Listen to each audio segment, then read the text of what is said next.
Victoria Whitfield hurled the wedding album into the fireplace.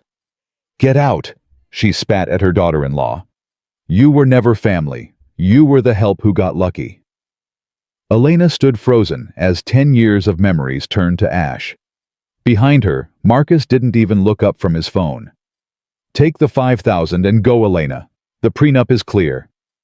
Outside, a blizzard raged. She had no car, no coat, no money.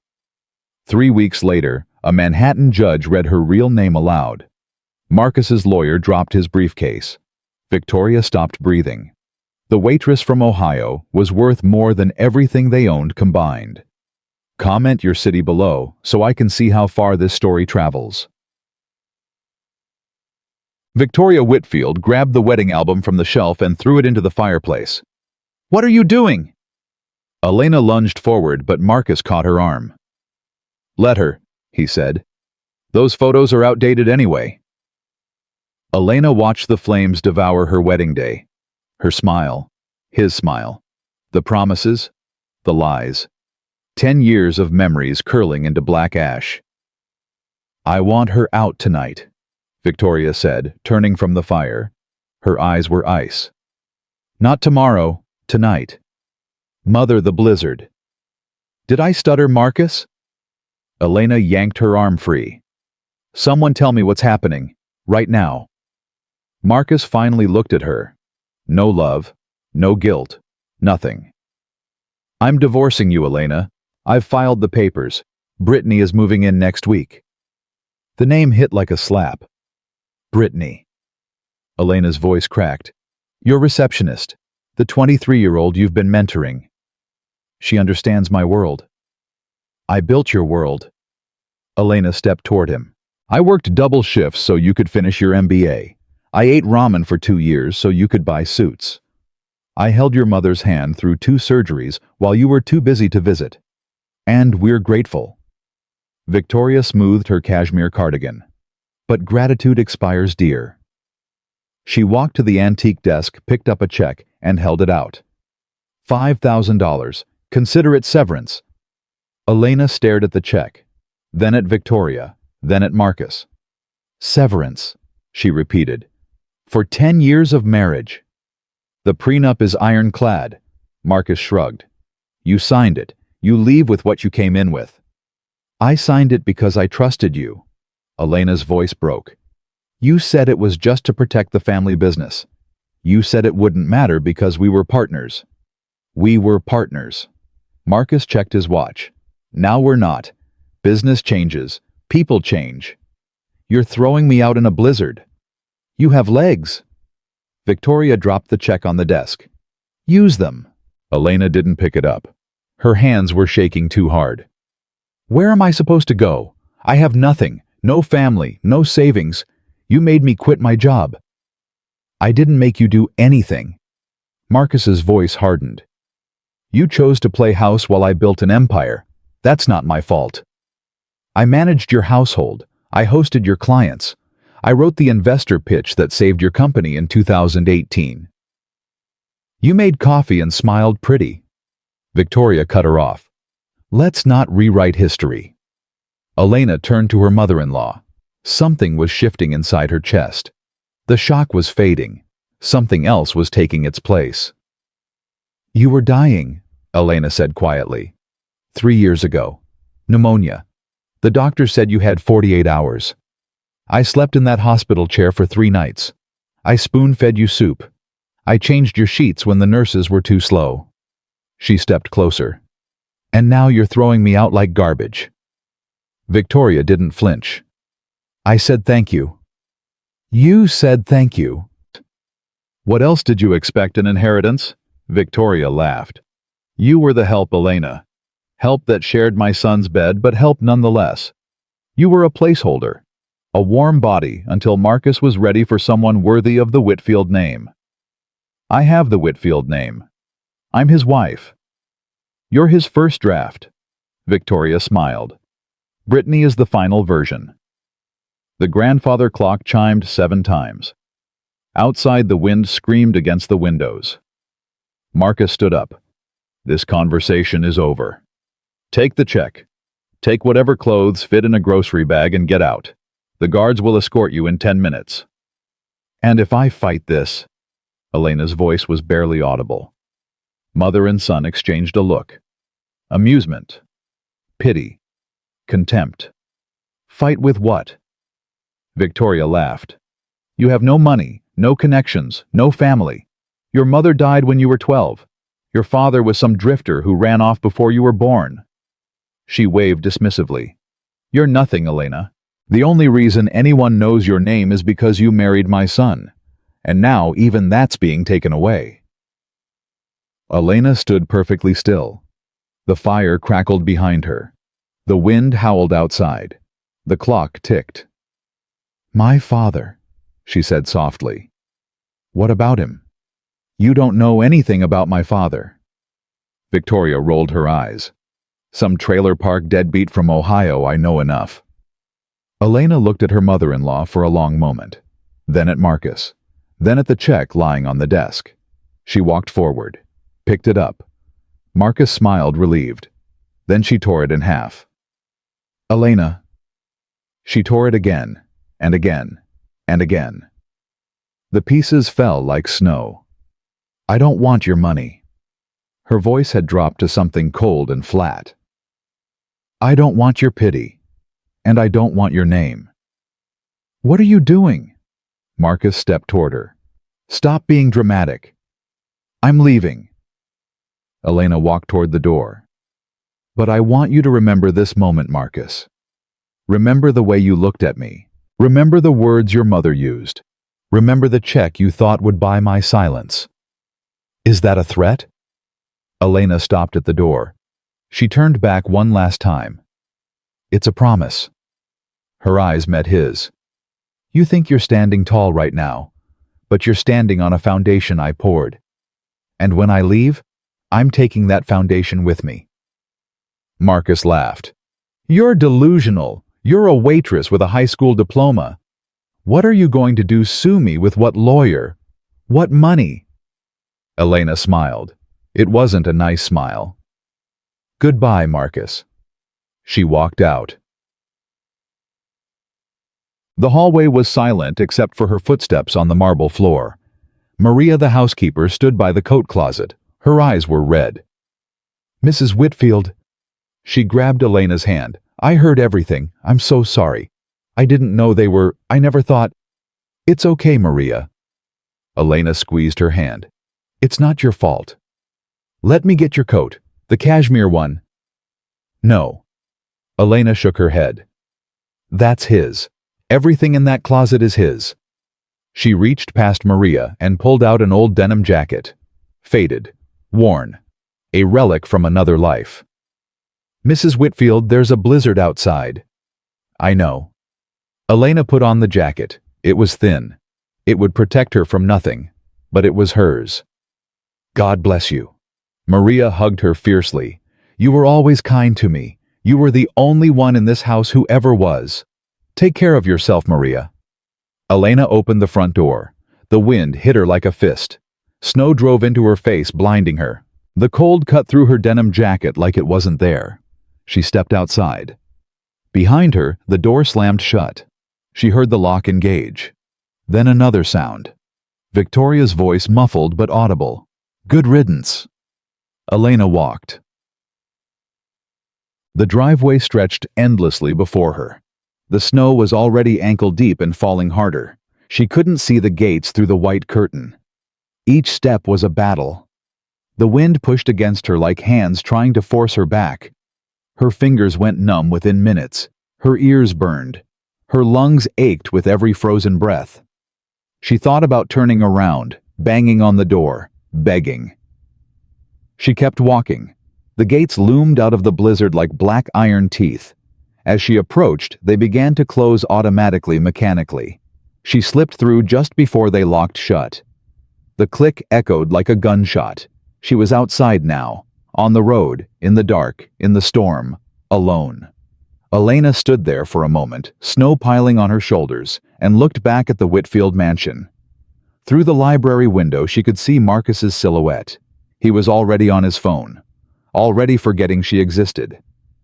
She felt something crack inside her chest. Not her heart. Her heart had broken years ago, piece by piece, every time Marcus chose work over her. Every time Victoria reminded her she didn't belong. What cracked now was different. It was the wall she'd built around herself. The wall that kept her small, kept her quiet, kept her pretending to be someone she wasn't. That wall was crumbling, and something else was rising in its place. Elena pulled out her phone. Her fingers were so cold she could barely feel the screen, but muscle memory took over. She dialed a number she'd memorized 20 years ago, a number she'd sworn she would never call. It rang. Once. Twice. The offices of Kensington and Wright. A crisp voice. Professional. Distant. "How may I direct your call?" Elena's teeth chattered. "Put me through to Harrison Kensington." "I'm sorry, ma'am. Mr. Kensington doesn't take unsolicited calls. If you'd like to schedule..." "Tell him his daughter is calling." Silence. "I'm sorry, ma'am. Mr. Kensington doesn't have a..." "Tell him Elena is standing in a blizzard and she's ready to come home." A longer silence. Then a sharp intake of breath. "Please hold." The hold music played. Classical. Elegant. The soundtrack of a world Elena had fled 20 years ago. 30 seconds passed. A minute. Elena's legs were going numb. Her vision was starting to blur. Then a voice. Deep. Commanding. Shaking with something that sounded like hope and fear combined. "Elena." She closed her eyes. Tears froze on her cheeks before they could fall. "Hi, Dad." Harrison Kensington, owner of the largest hotel chain in North America, chairman of Kensington National Bank, silent investor in half the Fortune 500, made a sound she'd never heard from him before. He sobbed. "My God. Elena, where are you? Are you safe? I'm on a road in Long Island. My husband just threw me out. He did what... I need help, Dad." Her voice cracked. "I know I don't deserve it. I know I ran away. I know I changed my name and refused your calls for 20 years, but I need..." "Stop." His voice was fierce. "You don't apologize, you don't explain, you just tell me where you are and I will move heaven and earth to get you out of that storm." "Dad, I'm sending the helicopter, right now. Stay on the line. Don't hang up. Do you hear me? Don't hang up." Elena heard him shouting orders. "Get the chopper in the air. I don't care about the weather. My daughter is out there. Find her. His daughter." She hadn't been his daughter in 20 years. She'd rejected his name, his money, his world. She'd wanted to prove she could make it on her own, and she had proven it. She'd survived, but survival wasn't the same as living. "Elena." Harrison was back. 15 minutes. Can you hold on for 15 minutes? "Yes." "Promise me." "I promise." "I love you, sweetheart." His voice broke. "I never stopped. Not for one single day. Every Christmas, every birthday, I sat by the phone hoping you'd call. And now you have. And I swear to God, whoever did this to you is going to regret the day they were born." Elena looked back at the mansion one more time. The lights were warm. The walls were thick. The people inside thought they were untouchable. They had no idea what was coming. "Dad," she said softly. "Yes, sweetheart. I need you to find me a lawyer. The best one. The most ruthless one. Someone who destroys people." Silence on the line. Then a low, dangerous chuckle. "I know just the man." Elena smiled. Her lips were cracked. Her face was frozen. But she smiled.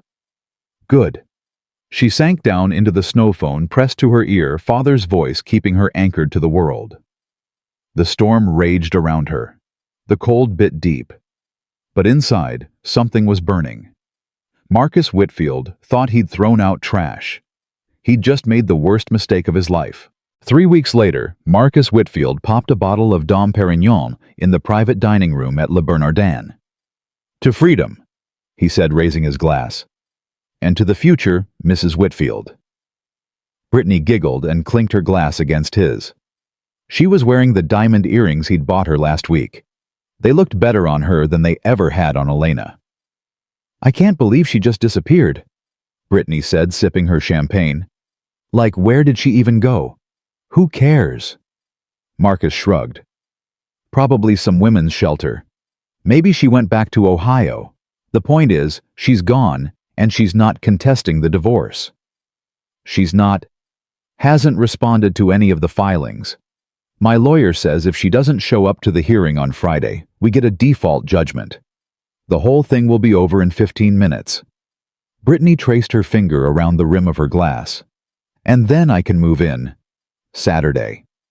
Marcus leaned across the table and kissed her. We'll redecorate the whole house. Get rid of all her sad little touches. Start fresh. His phone buzzed. Mother. 1 second, babe, he answered. Yes, Mother. Have you seen the news? Victoria's voice was sharp. What news? Turn on your phone. Search your name. Marcus frowned and opened his browser. He typed Marcus Whitfield and hit search. Nothing unusual. A few business articles about the upcoming merger. A mention in the Wall Street Journal about Whitfield Tech's projected valuation. I don't see anything. Keep looking. There's a photo circulating. Someone posted security footage. Marcus's blood went cold. What security footage? From our driveway. The night Elena left. He found it. A grainy image clearly pulled from their own cameras.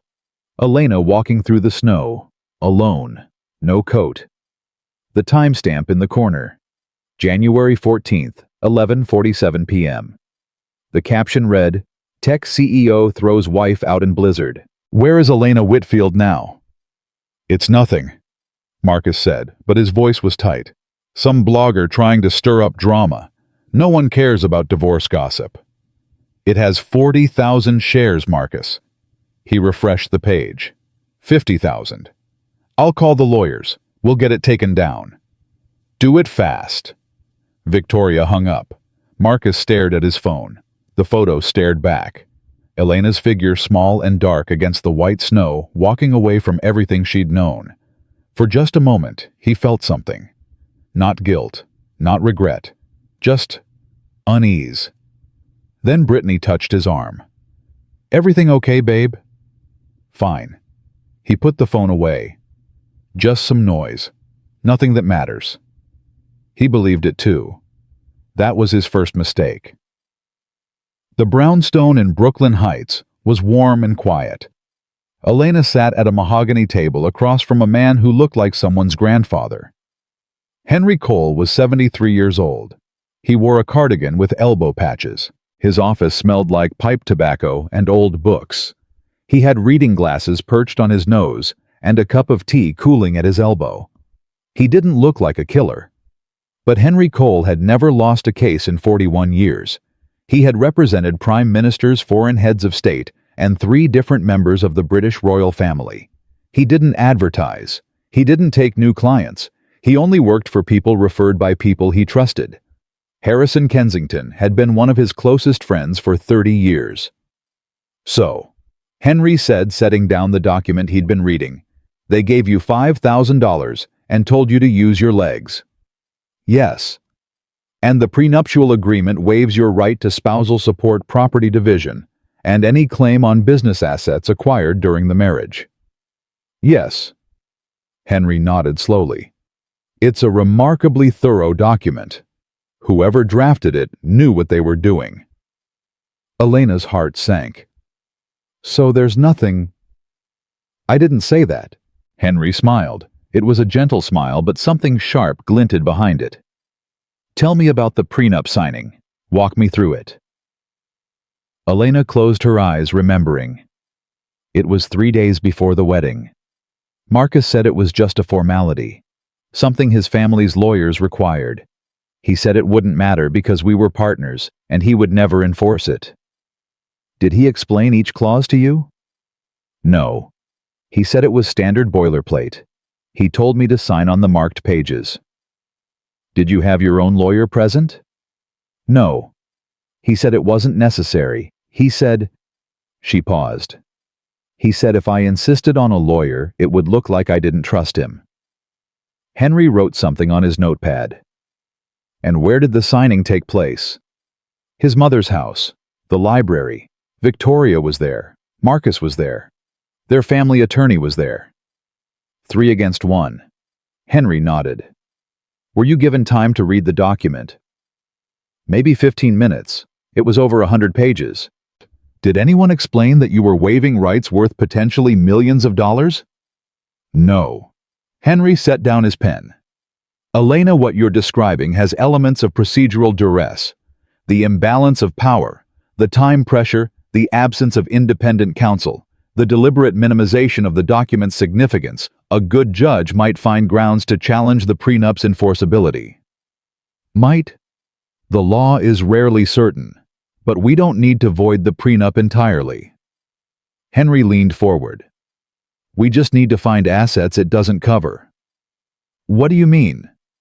The prenup protects assets acquired during the marriage. But what about assets acquired before? What about assets that Marcus doesn't know about? What about assets that Marcus thinks are his but aren't? Elena shook her head. I don't have any assets. I came into that marriage with nothing. Did you? Henry opened a folder and slid a document across the table. Do you remember a company called the Artemis Group? Elena frowned. That was Marcus's first investor, some venture capital firm that gave him seed money when he was starting out. He mentioned them once or twice, but he said they were just a silent partner. Why? The Artemis Group isn't a venture capital firm. It's a shell company. A shell company for what? For a blind trust. Henry slid another document across. A trust established in 2004, the year you ran away from home. The year you changed your name and told your father you never wanted to see him again. Elena's hands were trembling. I don't understand. Your father couldn't stop you from leaving. You were 18, legally an adult. But he was terrified you'd starve. So he did the only thing he could think of. Henry tapped the document. He found out who you were dating. He found out that young man had dreams of starting a tech company, and he quietly, anonymously funneled money into that company so that his daughter wouldn't end up on the street. Elena stared at the papers. Her father's signature, a trust document. Her name, her real name, listed as the sole beneficiary. The Artemis Group provided 85% of Whitfield Tech's initial funding, Henry continued. That money was structured as a callable loan, not an equity investment, which means at any time the beneficiary of the trust, that's you, Elena, can demand full repayment. How much? $12 million, plus interest, plus penalties for breach of contract. Elena couldn't breathe. Breach of contract. The loan agreement included a good faith clause.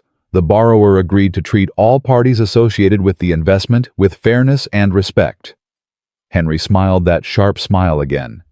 I'd argue that throwing the beneficiary out in a blizzard violates that clause rather severely. Elena stood up. She walked to the window. Outside, Brooklyn was going about its day. Mothers pushing strollers. Businessmen checking phones. Normal people living normal lives. He built his whole company on my father's money, she said quietly. And he didn't even know it. He didn't know because your father didn't want him to know. Harrison wanted you to feel like Marcus succeeded on his own merits. He wanted you to have a happy marriage. Henry's voice softened. He's been watching over you for 20 years, Elena, protecting you from the shadows, waiting for you to come home. Elena pressed her palm against the cold glass. Does Marcus know about any of this? Not yet. What happens when he finds out? That depends on what you want. Henry stood and joined her at the window. We can call in the loan quietly, take the money and walk away. Marcus would lose his company, but he'd never know you were involved. Or we can wait until Friday, walk into that courtroom, and show everyone exactly who they threw out in the snow. Elena was quiet for a long moment. She thought about the library, the burning wedding album, Victoria's sneer, Marcus checking his watch while she begged. You're nothing, Elena. The only reason anyone knows your name is because you married my son." "There's something else," she said. "Something they don't know about." Henry raised an eyebrow. "Go on." "The algorithm, the one that powers Whitfield Tech's main product, the predictive software that's worth $100 million. "What about it?" Elena turned to face him. "I wrote it." Henry went very still. "Explain." When Marcus was starting the company, he was struggling with the core code. He'd come home every night frustrated, complaining about bugs he couldn't fix. I'd look over his shoulder, point things out. He thought I was just being supportive. She laughed bitterly. "But I have a degree in mathematics from MIT. I got it under my maiden name before I met Marcus. He never knew. No one knew." "You have a degree from MIT." "I was good at math. Really good. But when I ran away from home, I wanted to be someone else entirely. I worked as a waitress. I told everyone I dropped out of art school. I buried that part of myself because it felt too connected to my father's world." Elena shook her head. "But late at night when Marcus was asleep, I'd sit at his computer. I'd rewrite his code. I'd fix his algorithms. I told myself I was just helping. But the truth is, I wrote the heart of that software. Without me, it wouldn't work." Henry's eyes were gleaming now. "Can you prove this?" "The original code repository has timestamps. Every commit, every change, every line of code is logged with the device that wrote it. Most of those late-night commits came from my laptop." "Do you still have the laptop?" "It's in storage, a unit I kept in Queens. Marcus doesn't know about it." Henry walked back to the table. He picked up his phone and dialed. "Patricia, cancel my afternoon, all of it, and get me Douglas Chen from the Forensic IT division. Tell him it's urgent." He hung up. "Elena, if what you're saying is true, Marcus didn't just build his company on your father's money. He built it on your intellectual property, and he's about to sell both to Sterling Industries for $200 million. "I know." "Does Sterling know that Marcus doesn't actually own what he's selling?" "No." "Then Marcus isn't just getting divorced. He's committing fraud." Henry sat back down, his mind clearly racing. "The merger is scheduled to close next week, correct?" "Friday, the same day as the divorce hearing." "Then we have 5 days." Henry pulled out a legal pad and started writing. "First, we recover your laptop and authenticate the timestamps. Second, we subpoena Whitfield Tech's financial records to prove the Artemis Group connection. Third, we prepare a counterfiling that will make Arthur Grimshaw choke on his morning coffee." Grimshaw. Marcus's lawyer. They call him the Shark of Manhattan. He hasn't lost a divorce case in 15 years. Henry looked up. "But Arthur Grimshaw has never gone up against me." Elena sat down across from him. "What do you need from me?" "I need you to trust me. I need you to let me do things my way. And I need you to understand that what happens on Friday isn't just about money or revenge." Henry reached across the table and took her hand. "It's about justice. It's about standing up in front of everyone who ever underestimated you and showing them exactly who you are." "Who am I?" "You're Elena Kensington. Your father is worth $11 billion. Your great-grandfather built the first transcontinental railway. Your family has shaped this country for 5 generations." Henry squeezed her hand. "And you're about to remind Marcus Whitfield that he picked the wrong woman to throw away." Elena felt something shift in her chest.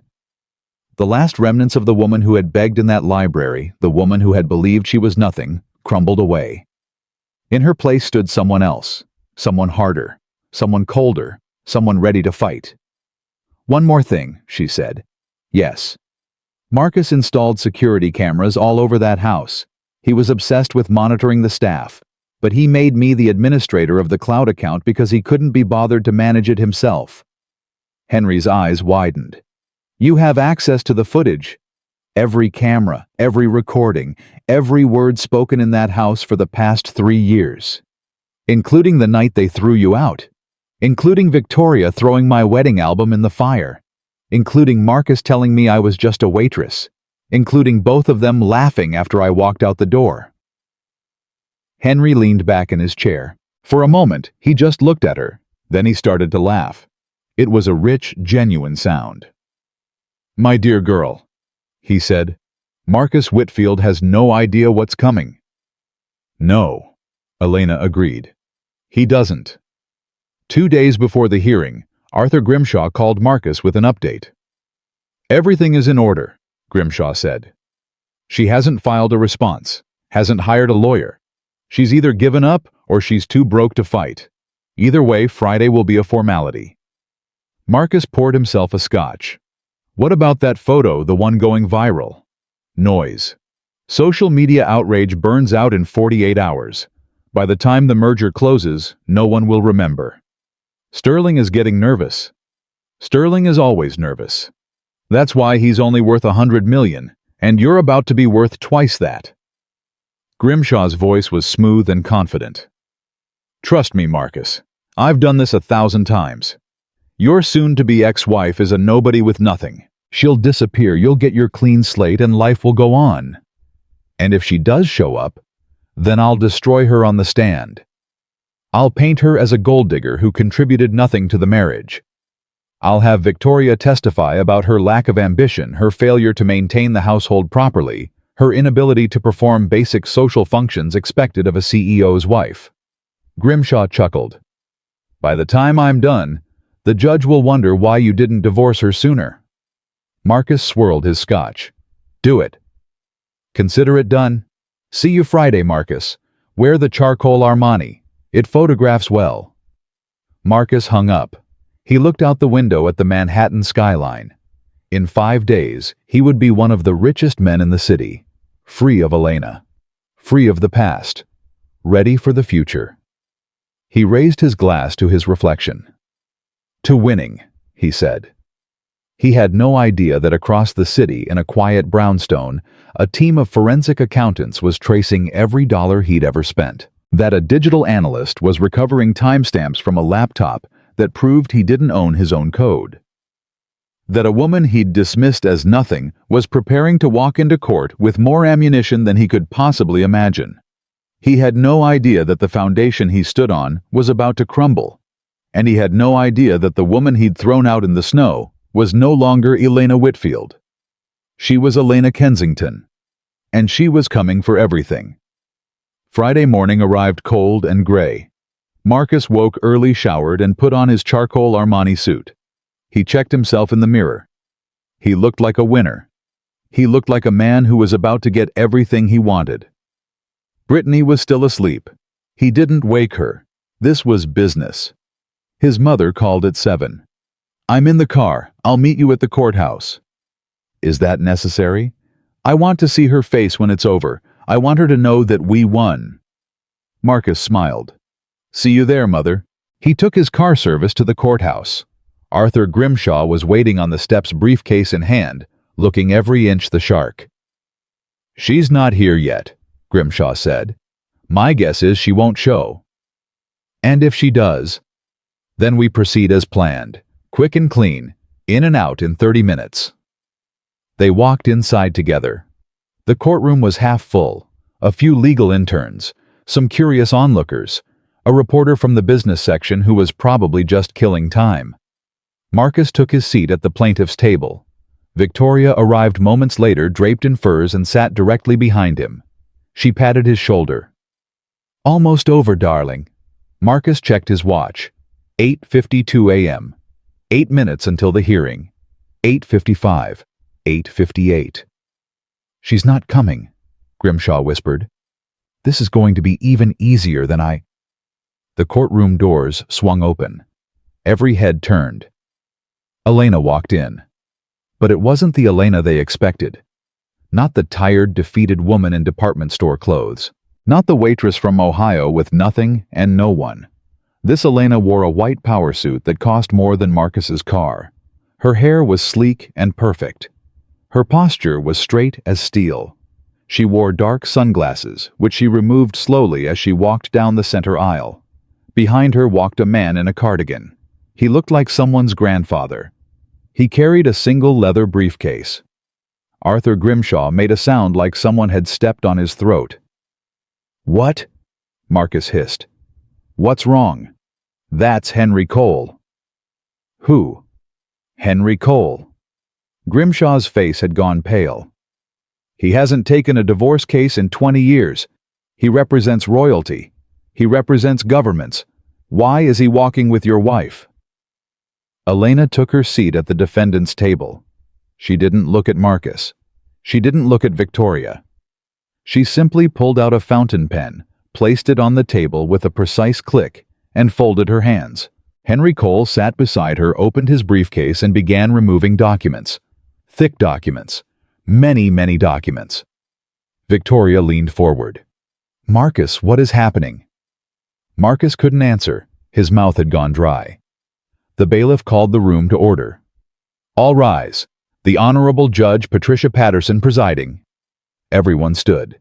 The judge entered. She was a stern woman in her 60s with silver hair and sharp eyes that missed nothing. Be seated. She shuffled papers on her bench. Docket number 447792, Whitfield versus Whitfield, dissolution of marriage. She looked up. Mr. Grimshaw, I see you're representing the plaintiff. Yes, Your Honor. And the defendant is represented by? The judge's eyebrows rose. Mr. Cole, it's been a long time. Too long, Your Honor. Henry's voice was mild. But some cases are worth coming out of retirement for. The judge studied him for a moment. Then she turned back to Grimshaw. Very well. Mr. Grimshaw, your opening statement. Grimshaw stood buttoning his jacket. He was trying to project confidence, but Marcus could see sweat beading on his forehead. Your Honor, this is a straightforward dissolution. My client and the defendant were married for 10 years under a valid prenuptial agreement. That agreement clearly states that in the event of divorce, each party leaves with the assets they brought into the marriage. The defendant brought nothing. She is entitled to nothing. We ask for a swift judgment so both parties can move on with their lives. The judge nodded. Mr. Cole, your response. Henry stood slowly. He didn't button his jacket. He didn't project anything. He simply spoke. Your Honor, we are not contesting the divorce. A murmur rippled through the courtroom. Marcus frowned. What? We are, however, filing a counter-motion. Henry held up a document. Specifically, we are challenging the petitioner's claims regarding asset ownership. We have evidence that Marcus Whitfield has systematically misrepresented the nature and origin of his assets throughout this marriage and in his business dealings. Objection? Grimshaw was on his feet. This is a divorce proceeding, not a fraud investigation. The two are connected, Your Honor. Henry's voice remained calm. The prenuptial agreement states that each party retains assets acquired independently.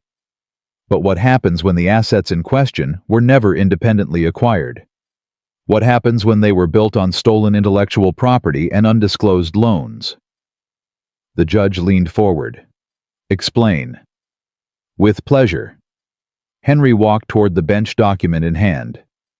Your Honor, I'd like to submit Exhibit A, the incorporation papers of a company called the Artemis Group. Marcus felt the blood drain from his face. The Artemis Group, Henry continued, provided 85% of the initial funding for Whitfield Tech. Mr. Whitfield has claimed this was a standard venture capital investment. It was not. It was a callable loan from a blind trust, a loan that can be demanded in full at any time. And the relevance to this proceeding, the judge asked. The beneficiary of that trust, Your Honor, is the defendant. Henry turned and looked directly at Elena. Elena Kensington. The courtroom exploded. Victoria grabbed Marcus's arm. Kensington, like the hotels, like the bank. Marcus couldn't speak. He couldn't think. He stared at Elena across the courtroom. She finally looked at him. And she smiled. The judge banged her gavel 3 times before the noise subsided. Order, I will have order in this courtroom. Marcus was gripping the edge of the table so hard his knuckles had turned white.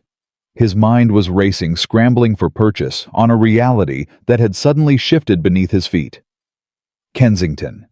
Elena Kensington. It wasn't possible. It couldn't be possible. He had done a background check before they got married. His mother had insisted. The report came back clean. Elena Hayes, born in Columbus, Ohio. Mother, deceased father, unknown. A nobody from nowhere. But Henry Cole was still talking. Your Honor, I have here the birth certificate of Elena Margaret Kensington, daughter of Harrison Kensington and the late Catherine Hayes Kensington. Elena legally changed her name at age 18 and has been living under her mother's maiden name for the past 20 years. This is insane. Marcus shot to his feet. She told me she was an orphan. She said her father abandoned her. Mr. Whitfield, sit down. The judge's voice cracked like a whip. You will have your chance to speak. But she lied to me for 10 years. Sit down. Marcus sat. His legs felt like water. Grimshaw leaned over. Stay calm. This doesn't change the prenup. Whatever her name is, she still signed the agreement. But Marcus could see the doubt in Grimshaw's eyes. The shark of Manhattan was rattled. Henry Cole continued as if there had been no interruption. Your Honor, the trust document clearly shows that the Artemis Group loan was structured as callable debt. The borrower, Whitfield Tech, agreed to repay the full principal plus interest upon demand by the beneficiary. The current amount owed is approximately $14 million. $14 million? The judge raised an eyebrow. $12 million principal plus 20 years of compound interest at the agreed rate of 3% annually. Judge Patterson looked at Grimshaw. Counselor, was your client aware of these loan terms? Grimshaw stood slowly. Your Honor, my client believed the Artemis Group investment was standard venture capital. He was never informed of any callable provisions, because he never read the documents he signed. Henry pulled out another folder. Exhibit B, Your Honor. The original loan agreement signed by Marcus Whitfield in 2004. Page 47 clearly outlines the callable nature of the debt. Page 53 specifies the interest rate. Page 61 details the penalty clauses for breach of good faith. I was 23 years old. Marcus couldn't help himself. I was starting a company in my garage. I didn't have lawyers reviewing every piece of paper. And yet, you expect my client to be bound by a prenuptial agreement she signed without legal counsel. Henry turned to face Marcus directly for the first time. Interesting standard, Mr. Whitfield. Documents are binding when they benefit you, but not when they don't. That's not, I didn't. Your Honor. Henry returned his attention to the bench. We moved to freeze all assets of Whitfield Tech and Marcus Whitfield personally pending a full forensic audit of the company's financial records. On what grounds? Grimshaw demanded. On the grounds that Mr. Whitfield is currently attempting to sell assets he does not fully own. The merger with Sterling Industries is scheduled to close today. If that merger proceeds, the beneficiary of the Artemis Trust, my client, will lose her legal claim to the underlying assets. Judge Patterson was reading through the documents Henry had submitted. Her frown deepened with each page. Mr. Grimshaw, these loan terms do appear to be valid and enforceable. Why wasn't this debt disclosed in the merger documentation? Grimshaw looked at Marcus. Marcus looked at the floor. My client was not aware. Your client signed the documents. The judge cut him off. Ignorance is not a defense. Your Honor, if I may. Henry held up another folder. We're not finished. Marcus felt his stomach drop. There was more. The Artemis Group loan establishes that Whitfield Tech was built on undisclosed debt. But the company's primary asset, its proprietary predictive algorithm, was built on something else entirely. Henry paused. Stolen intellectual property. The courtroom buzzed again. Buzzed. Judge Patterson didn't bother with the gavel this time. Explain, Mr. Cole. The algorithm that powers Whitfield Tech's software was not written by Marcus Whitfield. It was written by Elena Kensington. Marcus laughed. It was a harsh, desperate sound. That's ridiculous. Elena doesn't know anything about coding. She's a waitress. She dropped out of art school. She dropped out of art school, yes. Henry nodded. After completing a bachelor's degree in mathematics at MIT, magna cum laude, class of 2003. The courtroom went silent. Elena spoke for the first time. Her voice was clear and steady. I graduated when I was 20. I was good at math, really good. But I didn't want to be Harrison Kensington's genius daughter. I wanted to be my own person. So I changed my name, moved to New York, and got a job waiting tables. She looked at Marcus. That's where I met you.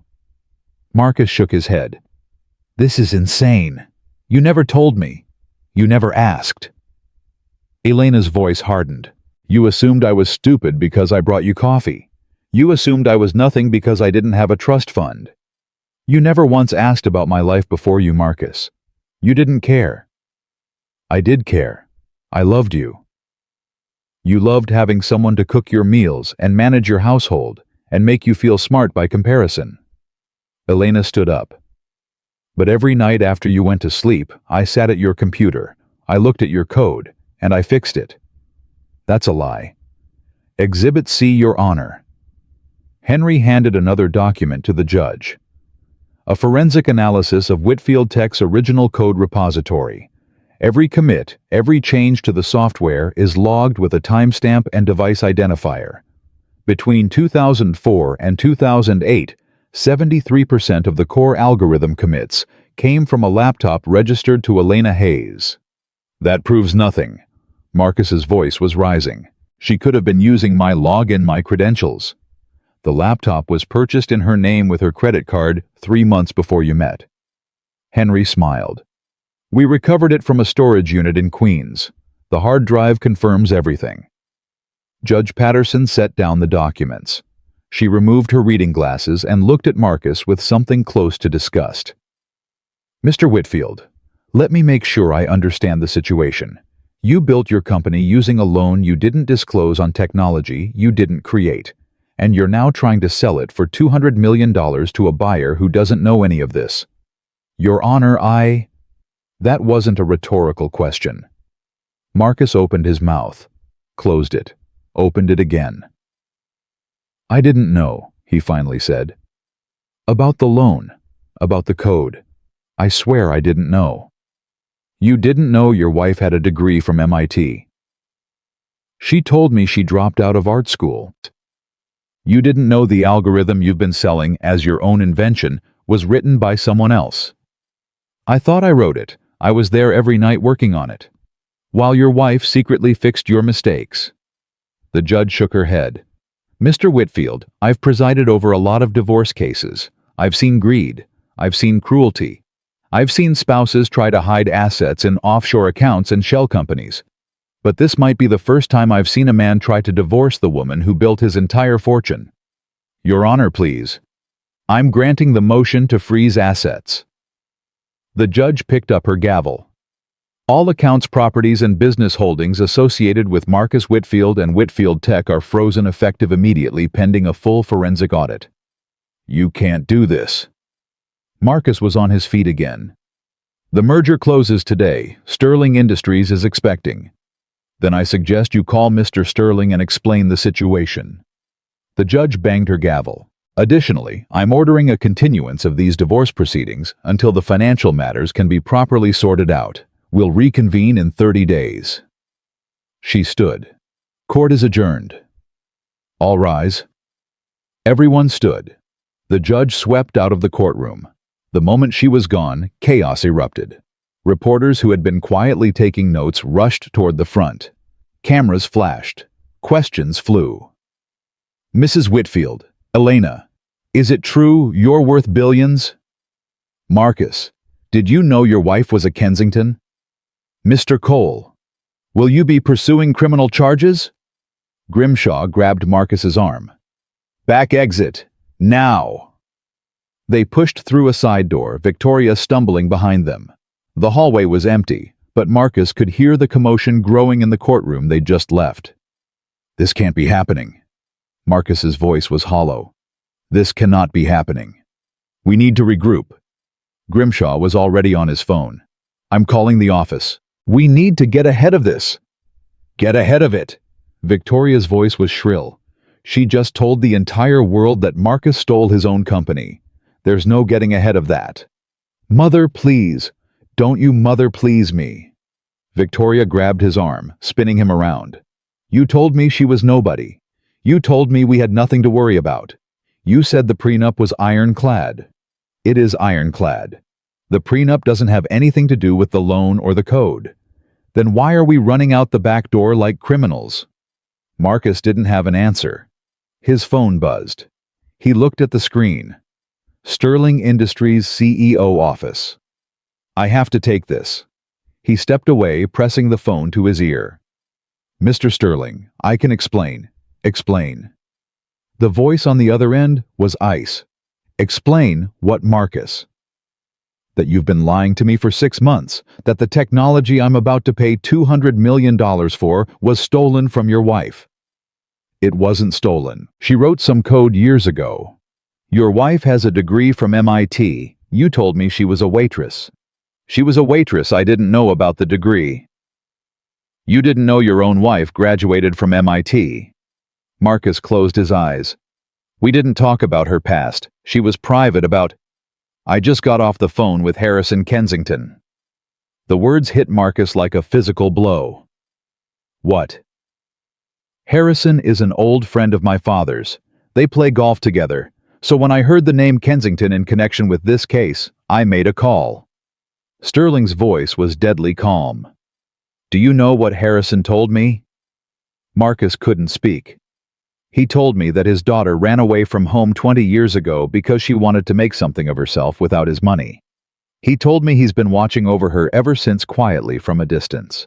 And he told me that if I proceed with this merger, if I give you $1 for technology his daughter created, he will personally ensure that Sterling Industries never does business on the East Coast again. He can't do that. He owns the largest hotel chain in America, Marcus. He sits on the board of 3 major banks. He has friends in every regulatory agency from here to Washington. Sterling laughed bitterly. He can do whatever he wants. And right now what he wants is to destroy you. The merger is dead. My lawyers are preparing a lawsuit for fraud and misrepresentation.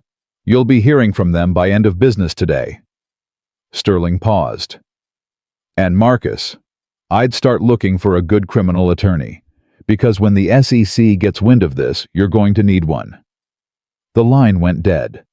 Marcus stared at his phone. His hands were shaking. What did he say? Victoria demanded. Marcus, what did Sterling say? The merger is off. Marcus's voice was barely audible. He's suing us. Suing us for what? Fraud. Victoria went pale. Fraud. But we didn't. You didn't. I didn't know, Marcus shouted. I didn't know about any of it. The loan, the code, her name, she lied to me. For 10 years, she looked me in the eye and lied. And you threw her out in a blizzard. The voice came from behind them. They turned. Elena stood at the end of the hallway, Henry Cole beside her. She was holding a folder. What do you want? Marcus spat. Haven't you done enough? I haven't even started. Elena walked toward them. Her heels clicked on the marble floor. The asset freeze is just the beginning, Marcus. Once the audit is complete, I'm calling in the Artemis loan.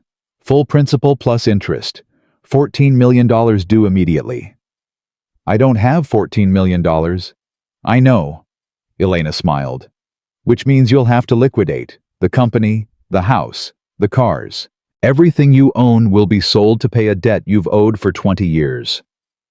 Victoria stepped forward. You can't do this. We'll fight you. With what money? Elena cut her off. Your accounts are frozen. Your lawyers are going to drop you the moment they realize you can't pay. And your friends, all those society people you love so much, are going to disappear the moment they smell blood in the water. She held out the folder. But I'm not unreasonable. I'm prepared to offer you a deal. Marcus stared at the folder like it was a snake. What kind of deal? Sign over your shares in Whitfield Tech, all of them. Walk away from the company completely. In exchange, I won't pursue criminal charges for the fraudulent patent filing, and I'll give you enough money to start over." "How much money?" Elena smiled. $5,000. The number hung in the air between them. Victoria made a strangled sound. 5,000? That's what you offered her, Marcus. That's exactly what you... I know what it is, Mother. Consider it severance. Elena's voice was sweet as poison. That's what you called it, right? Severance for 10 years of service. Marcus's jaw tightened. I'm not signing anything. Then we go to court. A real court, not family court. Criminal court. Where a jury will hear how you built a $100 million company on stolen code and undisclosed loans. Elena stepped closer. Where they'll watch the security footage of you and your mother laughing while I walked into a blizzard. Where they'll see the text messages you sent Brittany that night. Yes, I have those too, joking about how easy it was to get rid of me. You're bluffing. Am I? Elena pulled out her phone. Would you like me to play the video right now? Because I've already sent it to every major news outlet in the country. By tomorrow morning, your face will be on every screen in America. The tech CEO who threw his wife out in the snow and stole her life's work. Marcus looked at Grimshaw. The shark's face was gray. Take the deal, Grimshaw said quietly. What? Take the deal, Marcus. Sign the papers. Walk away. You're supposed to be fighting for me. I'm trying to keep you out of prison. Grimshaw pulled him aside, lowering his voice. Listen to me. I've been doing this for 30 years. I know when a case is lost. And this case was lost the moment Henry Cole walked through that door. That man doesn't take cases he can't win. If he's here, it's because he already has everything he needs to bury you. So I'm supposed to just give up? Give her everything. You're supposed to survive. Grimshaw gripped his shoulder. $5,000 is humiliating. I know that. But it's better than 5 years in federal prison. Take the deal. Start over. Live to fight another day. Marcus looked at Elena. She was waiting, folder extended expression, unreadable. He thought about the mansion, the cars, the company he'd spent 20 years building, everything he had, everything he was. And he thought about that night 3 weeks ago, the library, the fire, Elena's face as he told her to use her legs. He had felt so powerful then, so untouchable. Now he understood. He had never been powerful. He had been standing on a foundation built by someone else, and that someone had just pulled it out from under him. Give me the folder, he said. Victoria grabbed his arm. Marcus, no, you can't just... What choice do I have, Mother? He shook her off. It's over. Don't you understand? It's over. He took the folder from Elena's hands. Their fingers brushed. Her skin was warm. His was cold as ice. There's a pen inside, Elena said. Sign on the marked pages. Marcus opened the folder. The documents were dense, full of legal language he didn't understand. He flipped to the first marked page. His hand hovered over the signature line. How did you do it? He asked quietly. 20 years. How did you pretend to be someone else for 20 years? Elena considered the question. It wasn't pretending, Marcus. I was Elena Hayes. I was a waitress. I was your wife. All of that was real. She paused. But you only saw what you wanted to see. You saw a simple girl who was grateful for the life you gave her. You never looked deeper. You never asked questions. You never wondered if there might be more to me than what was on the surface. I loved you. No. Elena shook her head. You loved the idea of me, the supportive wife, the silent helper, the woman who made you feel like a genius by comparison. Her voice hardened. You didn't love me. You don't throw someone you love out in the snow. Marcus signed the first page, then the second, then the third. With each signature, he felt something leaving him. His identity, his pride, his sense of who he was. When he finished, he handed the folder back to Elena. It's done, he said. Elena checked each page, making sure the signatures were complete. Then she handed the folder to Henry. "Thank you, Marcus." Her voice was almost gentle. "For what it's worth, I did love you. Once. A long time ago. Before you showed me who you really were." She turned and walked away. Henry followed, folder tucked under his arm. Marcus watched her go. The woman he had dismissed. The woman he had discarded. The woman who had just taken everything he had. At the end of the hallway, Elena paused. She looked back one last time. "Oh, and Marcus." "What?" "I'm keeping the dog." She pushed through the doors and was gone. Marcus stood in the empty hallway, his mother weeping beside him, his lawyer already making excuses to leave. He had nothing now. No company, no mansion, no future. Just the memory of a woman walking through snow and the sound of his own laughter echoing in his ears. The taxi driver kept glancing in his rearview mirror. Marcus pretended not to notice. He stared out the window at the Manhattan streets passing by, trying to remember the last time he had been in a cab. 5 years, 10. He had always had car services, town cars, the Aston Martin that was no longer his. "Hey, buddy." The driver's voice cut through his thoughts. "You're that guy, aren't you? The tech CEO. The one who threw his wife out in the snow." Marcus didn't answer. "Yeah, you're him. I saw the video this morning. Brutal, man. Really brutal." The driver shook his head.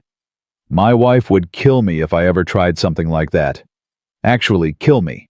Like with a knife. Just drive." I'm driving. Just saying you really messed up. That woman is a Kensington. You know how much those people are worth. My cousin works at one of their hotels. Says they treat the staff real good. Benefits, vacation time, the whole package." He whistled. "And you threw her out like garbage. That's cold, man. Even for a rich guy." Marcus closed his eyes. "Please stop talking." "Whatever you say, boss. Whatever you say." They pulled up to the Whitfield mansion 20 minutes later. Marcus handed the driver 2 crumpled 20s, the last of the cash in his wallet, and stepped out. The gates were closed. He walked to the intercom and pressed the button. Nothing happened. He pressed it again. "Hello, Maria, it's Marcus. Open the gate." Silence. He pulled out his phone and tried the house line. It rang and rang. No answer. Then he saw the notice. A white paper taped to the iron bars. He walked closer to read it. "Property seized by order of the Superior Court of New York. No entry without authorization from the appointed receiver." Below the notice was a phone number. Marcus dialed it with shaking fingers. "Receiver's office." "This is Marcus Whitfield. I'm standing outside my house. There's a notice on the gate saying, 'Mr. Whitfield.'" The voice was bored, mechanical. "The property at 47 Oak Lane has been seized pursuant to the asset freeze order issued this morning. You are not authorized to enter the premises." "But my clothes are in there. My documents. You may submit a request for personal effects retrieval through your attorney. The receiver will evaluate and respond within 5 to 7 business days. 5 to 7 business days. Where am I supposed to live?" "That's not our concern, Mr. Whitfield. Is there anything else?" Marcus hung up without answering. He stood at the gates of his own home, locked out, looking at the windows he used to look through. Somewhere inside, his clothes hung in closets he couldn't reach. His awards sat on shelves he couldn't touch. His life existed in rooms he couldn't enter. His phone buzzed. Mother. "Marcus, where are you? I've been trying to reach you for an hour." "I'm at the house. They've seized it." "I know they've seized it. I was there when they changed the locks. I had to leave with nothing but my purse." Victoria's voice was climbing toward hysteria. "They took my jewelry, Marcus. They said it was purchased with company funds, so it's company property. My mother's pearls. My grandmother's brooch. Mother, calm down. Don't tell me to calm down. This is a disaster. Where are we supposed to go? What are we supposed to do?" Marcus looked around. The street was quiet. A dog walker passed on the other side carefully, not making eye contact.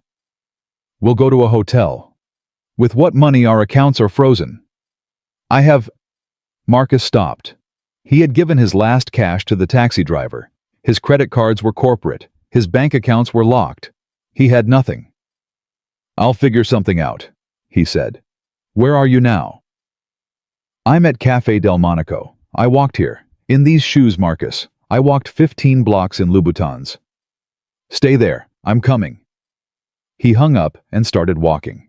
The mansion receded behind him, getting smaller with each step until it was just another house on a street full of houses he could no longer afford.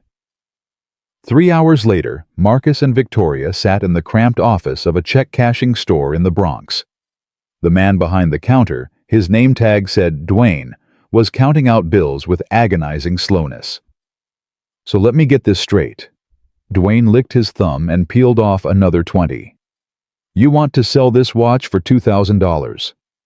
It's worth $50,000. Marcus's voice was tight. It's a Patek Philippe, limited edition. Yeah, I can see the brand, my man, but I ain't no watch store. I'm doing you a favor here. $2,000, take it or leave it. Marcus looked at the watch on his wrist.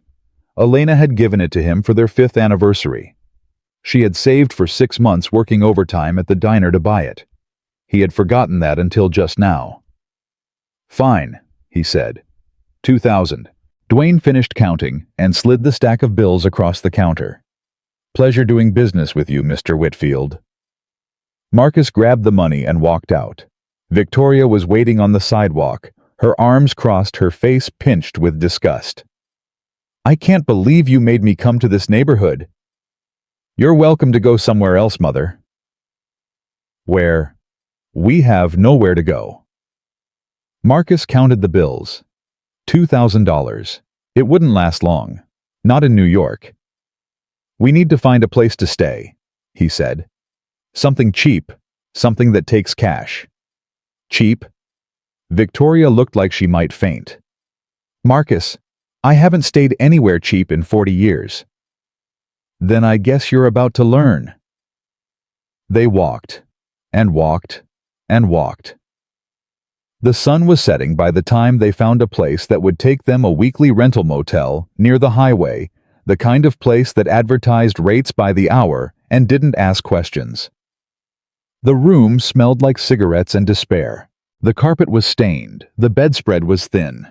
Victoria stood in the doorway, refusing to enter. I'm not sleeping here. Then sleep on the street. Marcus threw himself onto the bed, too exhausted to care. I'm done arguing, Mother. This is what we have. This is what we are now. This is not what we are. We are Whitfields. We are broke. Marcus sat up, his voice cracking. Don't you understand? It's gone. All of it. The money, the house, the company. She took everything. We have nothing left but $2,000 and the clothes on our backs. Victoria's lip trembled. For a moment, she looked like what she was, a 70-year-old woman whose world had just collapsed. Then her expression hardened. This is your fault, she said quietly. All of it. If you had just kept her happy, if you had just pretended to love her a little longer. You told me to get rid of her. You said she was dead weight. You threw her wedding album in the fire. I told you to divorce her quietly. I told you to give her a settlement and make her sign an NDA. I didn't tell you to throw her out in a blizzard and give her a reason to destroy us. She's the one who lied for 10 years. And you're the one who believed it. Victoria slammed her purse on the table. 20 years of marriage to your father taught me one thing, Marcus. Always know who you're dealing with. Always check the background. Always assume everyone has secrets. She shook her head. You fell in love with a waitress without once wondering why a woman that smart was serving coffee. You built a company on code you didn't write without once asking where it came from. You signed loan documents without reading them, prenups without understanding them, merger agreements without checking them. I trusted people. I trusted her. Trust is for fools. Victoria sat down heavily on the only chair in the room. And now we're paying the price for your foolishness. They sat in silence as darkness fell outside. The sounds of the highway filtered through the thin walls. Trucks rumbling past horns, honking the distant wail of a siren. Marcus's phone buzzed. He looked at the screen. Brittany. He answered. Hey. I saw the news. Her voice was cold. Is it true, all of it? Brittany. I can explain. Is it true that she wrote the code? I didn't know. Is it true that you built your company on her father's money? I didn't know. Silence on the line. Then, where are you? Marcus looked around the motel room. The stained carpet. The peeling wallpaper. His mother sitting in the corner like a statue of defeat. I'm at a hotel. He lied. Which one? Does it matter? Another pause. I came by the apartment to get my things. There were reporters outside. They asked me if I was the mistress. They asked me if I knew you were married when we started dating. Brittany's voice cracked. I had to tell them I didn't know anything, that I was just your receptionist. Brittany, I'm sorry. This will blow over. In a few weeks. I'm not waiting a few weeks. I'm not waiting a few days. Her voice hardened. I just got a call from a headhunter. There's a job opening at Sterling Industries, executive assistant to the CEO. Marcus felt his stomach drop. Sterling. He specifically asked for me, said he heard I was looking for new opportunities. Brittany laughed bitterly. I think it's his way of sending you a message. You can't take that job. Watch me. She paused. Goodbye, Marcus. Don't call me again. The line went dead. Marcus stared at his phone. Then he threw it across the room. It hit the wall and clattered to the floor, the screen cracking. Feel better? Victoria asked. No. Good. Because tomorrow is going to be worse. She was right. The next morning, Marcus woke to find his face on every news channel. The motel had a tiny TV bolted to the wall. The reception was terrible, but he could make out the images clearly enough. His photo. The Whitfield mansion. Elena in her white suit walking out of the courthouse. Tech CEO Marcus Whitfield signed over his entire company yesterday after a devastating courtroom reveal, the anchor said. His wife Elena was revealed to be the daughter of billionaire Harrison Kensington and the true creator of the algorithm that made Whitfield Tech worth millions. The screen cut to the security footage, the footage Elena had threatened to release. Marcus watched himself standing at the library window, drink in hand, watching his wife stumble through the snow. He watched Victoria throw the wedding album into the fire. He heard his own voice tinny through the speakers. Take the 5,000 and go. The prenup is clear. Then the footage of Elena walking alone, the gates closing behind her, the timestamp in the corner. The video has been viewed over 50 million times since its release. The anchor continued. Public reaction has been overwhelmingly negative toward Whitfield, with many calling for criminal charges. The screen showed tweets, comments, headlines. Tech bro throws wife out like trash, loses everything. The placeholder, how one woman destroyed the man who tried to destroy her. Harrison Kensington speaks out. My daughter will have justice. Marcus turned off the TV. His phone was ringing. The cracked screen made it hard to read, but he could see the name Grimshaw. What? We have a problem. Grimshaw's voice was strained. A big one. Bigger than yesterday. The SEC has opened an investigation. They're alleging securities fraud in connection with the Sterling merger. They want all company documents, all communications, everything. I already signed the company over to Elena. It's not my problem anymore. The fraud allegedly occurred while you were CEO. You're personally liable. And Marcus. Grimshaw paused. They're also looking into the tax implications of the Artemis loan. $14 million in undisclosed debt over 20 years. The IRS is going to want their cut. How much? With penalties and interest could be 3 or 4 million. Marcus laughed. It was a hollow, broken sound. I don't have 3 or 4 million. I don't have 3 or 4,000.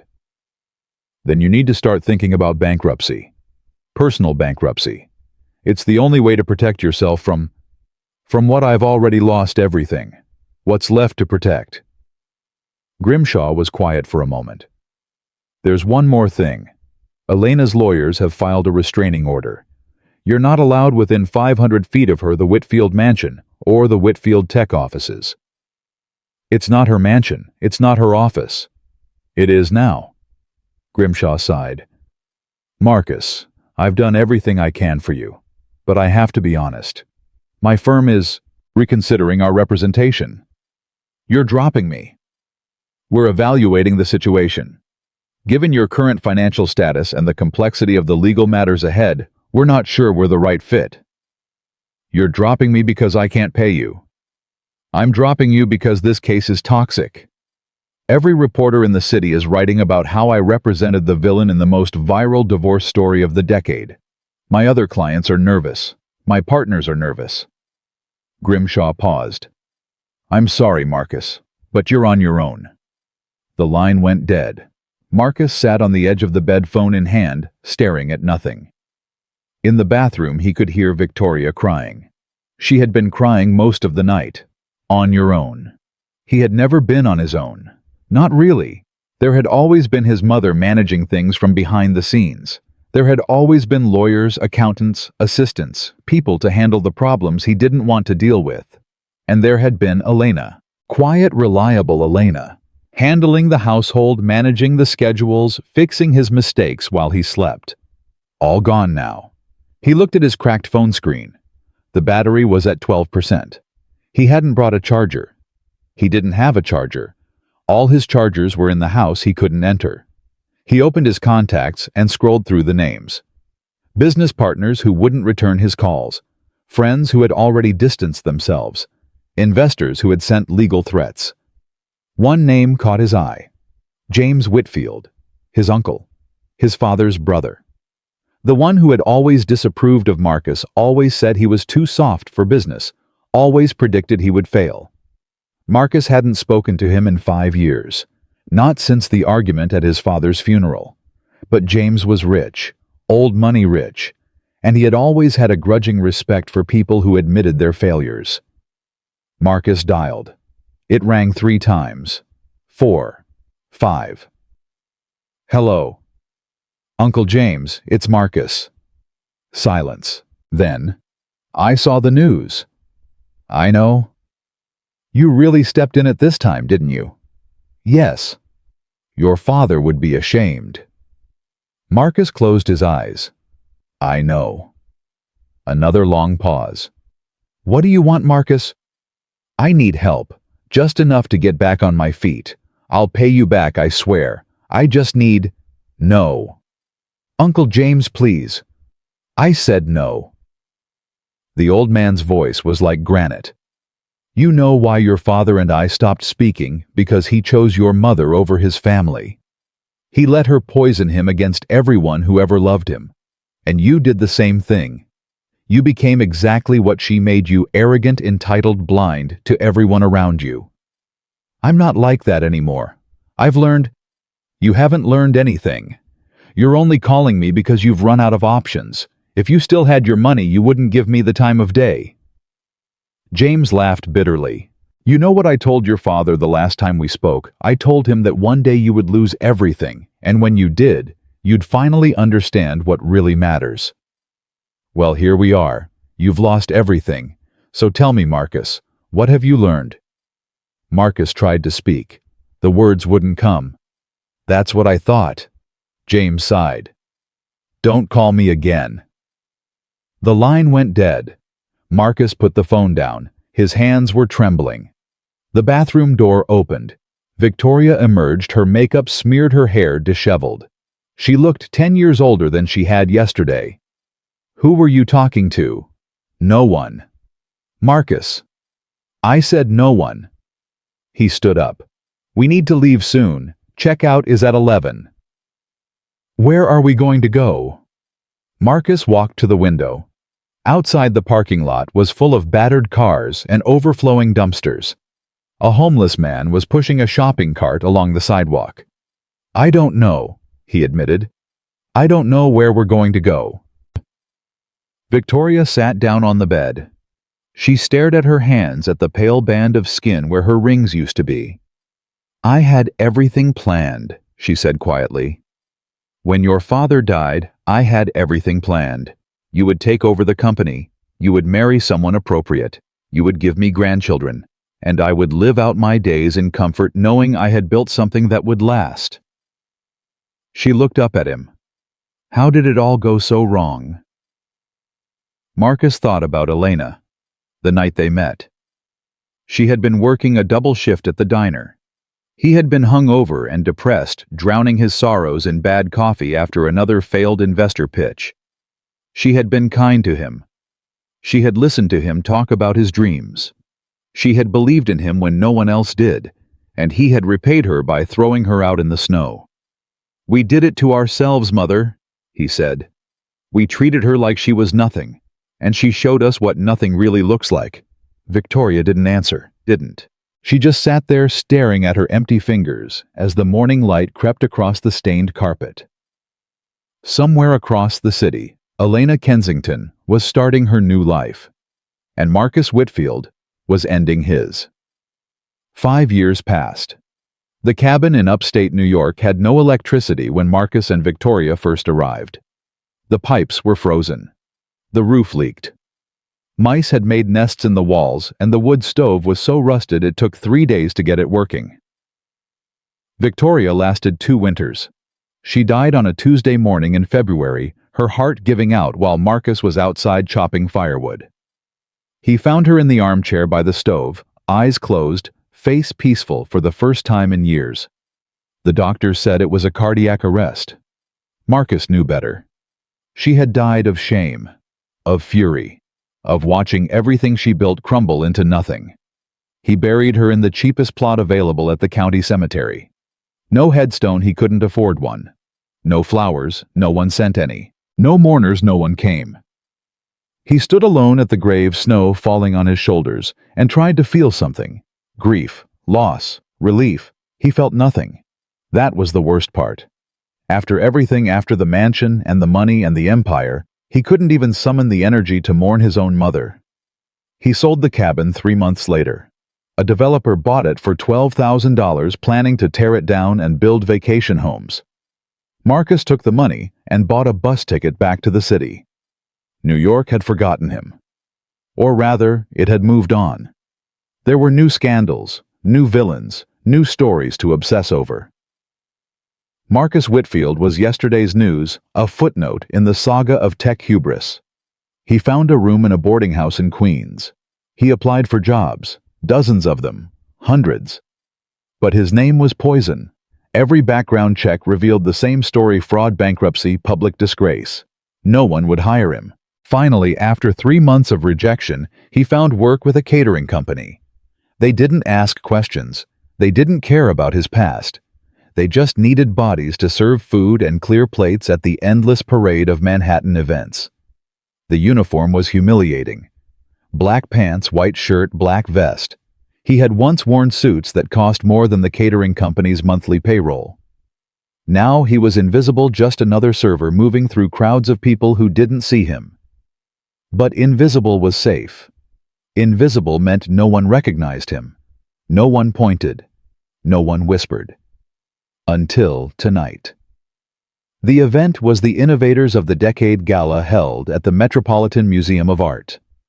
Marcus had tried to get out of the assignment when he saw the guest list, but his supervisor had threatened to fire him.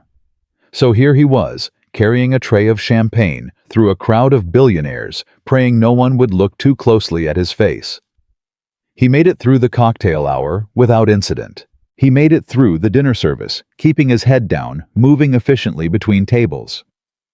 He was starting to think he might actually survive the night. Then his supervisor pulled him aside. "Whitfield, you're on table 1 for the wine service." Marcus's blood went cold. "Table 1. The VIP section. Guest of honor. Don't screw it up." Marcus wanted to refuse, wanted to walk out. But he needed this job. He needed the $40 he would earn tonight. He needed to eat. He picked up the bottle of Chateau Margaux and walked toward table 1. The centerpiece was enormous white roses and gold candles probably worth more than his month's rent. The place settings were crystal and silver. The guests were laughing, talking, radiating the casual confidence of people who had never worried about money in their lives. And at the head of the table sat Elena. She was wearing midnight blue velvet diamonds glittering at her throat. Her hair was swept up in an elegant twist. She was laughing at something the man beside her had said. A handsome man in his 50s with silver temples and kind eyes. Marcus recognized him from the business pages. Michael Sterling, the CEO who had sued him for fraud. The man who had helped destroy his life. They were holding hands. Marcus's feet carried him forward. He didn't feel them moving. He didn't feel anything except a strange floating numbness. He reached the table. Elena was still laughing, hadn't noticed him yet. "More wine, madam." His voice came out rough, barely audible. Elena turned, still smiling. The smile froze. For a long moment, neither of them moved. The noise of the gala faded. The other guests disappeared. There was only Elena's face, older now, but more beautiful than ever, and the shock in her eyes. "Marcus." It wasn't a question. It wasn't an accusation. Just his name spoken softly, like a fact she was confirming to herself. Marcus's hand trembled. A single drop of wine fell from the bottle onto the pristine white tablecloth. "I'm sorry," he stammered, reaching for a napkin. "I'm sorry, I didn't mean to." "It's fine." Elena's voice was calm, controlled. "Don't worry about it." Michael Sterling was looking between them, his brow furrowed. "Darling, do you know this man?" Elena didn't take her eyes off Marcus. "Yes, I used to know him. A long time ago." Marcus wanted to disappear, wanted the floor to open up and swallow him whole.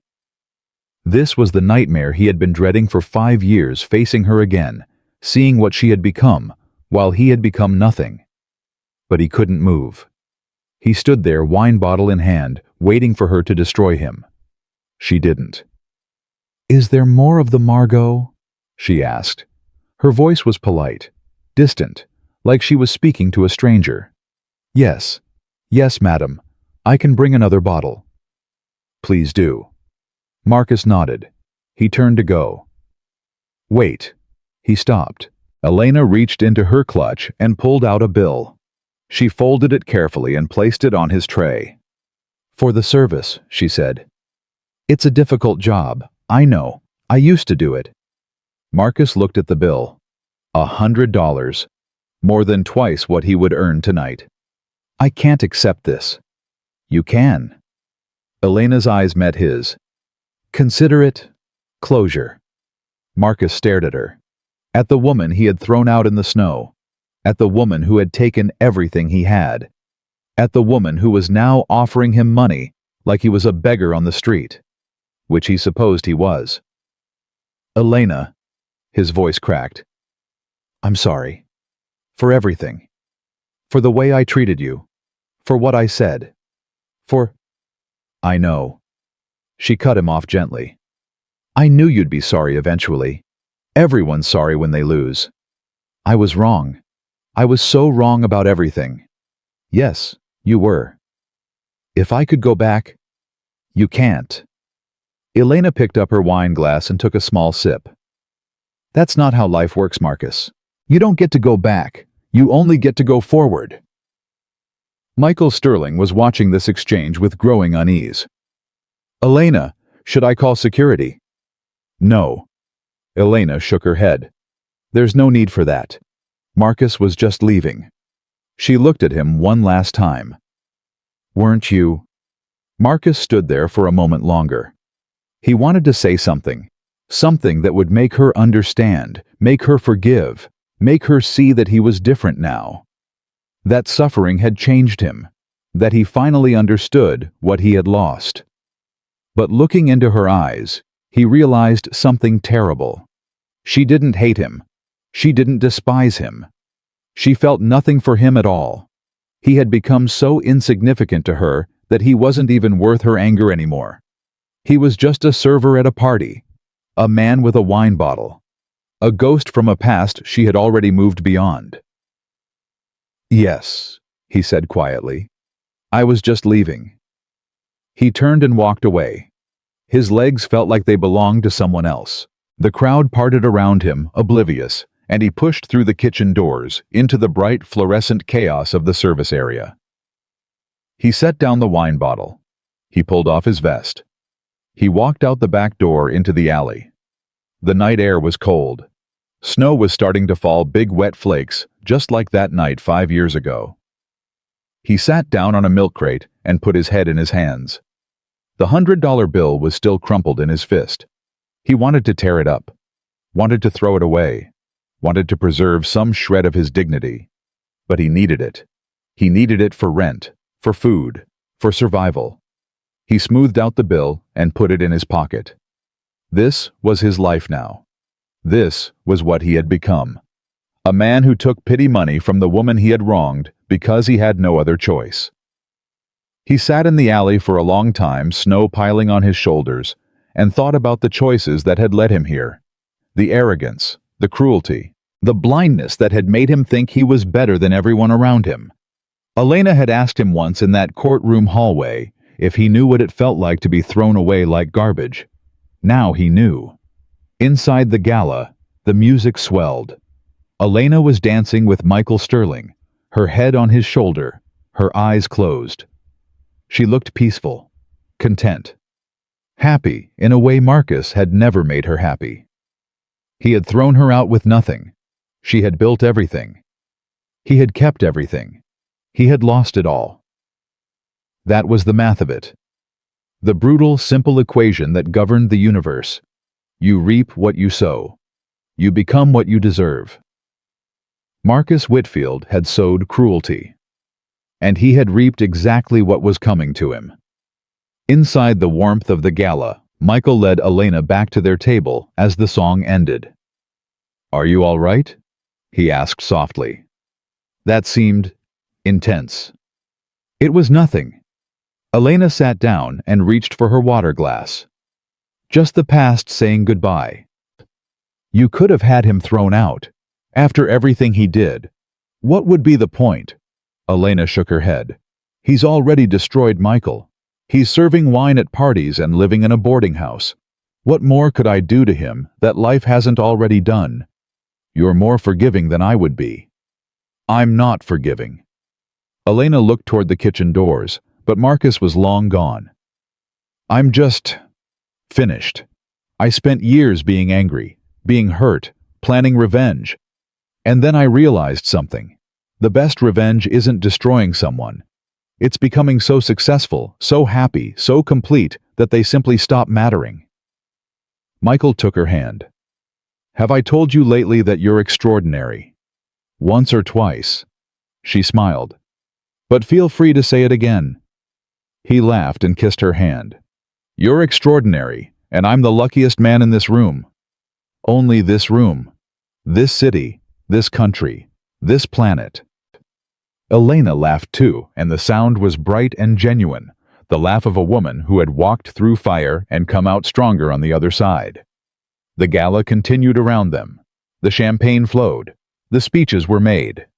The award for Innovator of the Decade was presented to Elena Kensington, founder and CEO of Phoenix Technologies, the company she had built from the ashes of Whitfield Tech, now worth 3 times what it had been under Marcus's leadership. She gave a speech. Short, gracious, humble. She thanked her team. She thanked her father, who was watching from the front row with tears in his eyes. She thanked Michael, who had believed in her when she was still learning to believe in herself. She did not mention Marcus. She did not need to. When the gala ended, Elena and Michael walked out the front entrance into a waiting car.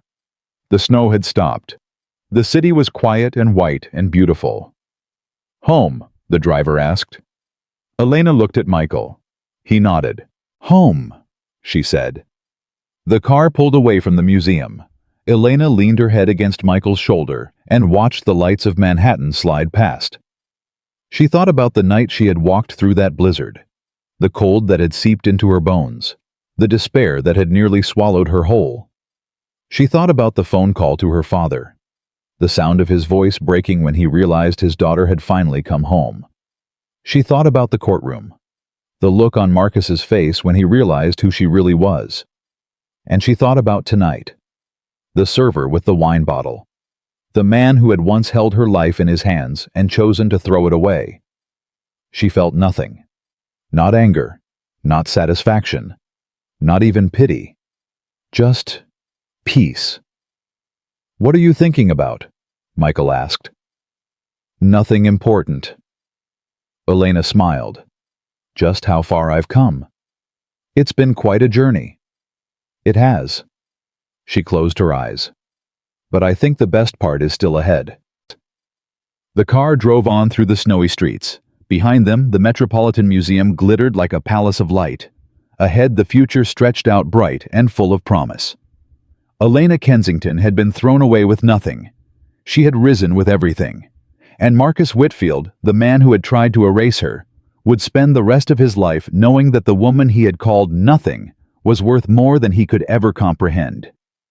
Not because of her money, not because of her family name, but because she had proven what he never understood, that a person's worth isn't measured by what they have, but by who they become when everything is taken away. Marcus had been given everything and become nothing. Elena had been given nothing and become everything. That was her victory. That was her revenge. That was the truth she would carry with her for the rest of her days. The placeholder had become the foundation, and the man who built his castle on sand had watched it wash away. 3 months after the gala, Elena gave an interview to Forbes. They asked her about her journey, about her marriage to Marcus, about the night she walked through the blizzard. She answered every question honestly. But the quote they put on the cover was this: "They threw me out because they thought I was nothing. They were wrong. I wasn't nothing.